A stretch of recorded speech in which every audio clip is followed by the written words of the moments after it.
సిద్ధరామయ్యపై fake video share చేసిన కేటీఆర్ చేతగానే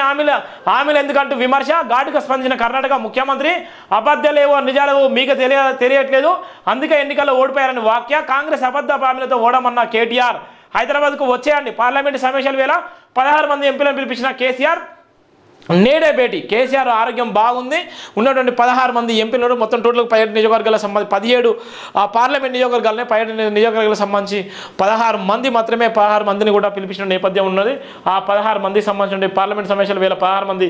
ఎంపీలను పిలిపించిన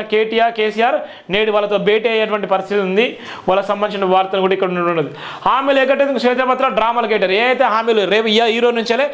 ఏదైతే బీఆర్ఎస్ ఇచ్చినటువంటి హామీలకు సంబంధించి బీఆర్ఎస్ చేసిన మోసాల మీద ఇవాళ అసెంబ్లీలో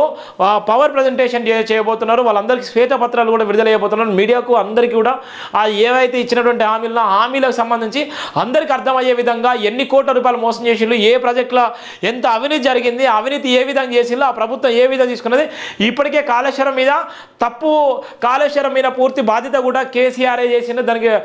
డిజైన్ చేసింది కూడా కేసీఆర్ డైరెక్షన్లో జరిగింది అన్నటువంటి అధికారులు కూడా ఎల్ఎండి అధికారులు కూడా చెప్పినటువంటి నేపథ్యం కూడా ఉంది అదే తరహా శ్వేతపత్రాల విషయంలో ఇలా గుగ్గిలు పెట్టుకున్నటువంటి కేటీఆర్ గారు శ్వేతపత్రాలు తప్పు చేయనప్పుడు శ్వేతపత్రాలు విడుదల చేస్తే నీకు భయం ఎందుకు నువ్వు శ్వేతపత్రాలు విడుదల చేస్తే నువ్వు అంతకన్నా బిఫోర్గా చేసే నువ్వు దాని మీద డిమాండ్ చేసే నువ్వు ప్రశ్నించు కొట్లాడు కానీ శ్వేతపత్రాల విషయంలో ఇవాళ వాళ్ళు ఏదైతే కాంగ్రెస్ వచ్చిన తర్వాత శ్వేతపత్రాలు విడుదల చేసి ప్రజెంటేషన్ ఇచ్చే సమయంలో కేటీఆర్ గారు మాత్రమే రాంతం చేస్తున్నాడు ఎందుకు రాంతం చేస్తున్నాడు అంటే పరిస్థితి అయితే మనం చూస్తున్నాం ఇక్కడ ఉన్న వార్తలు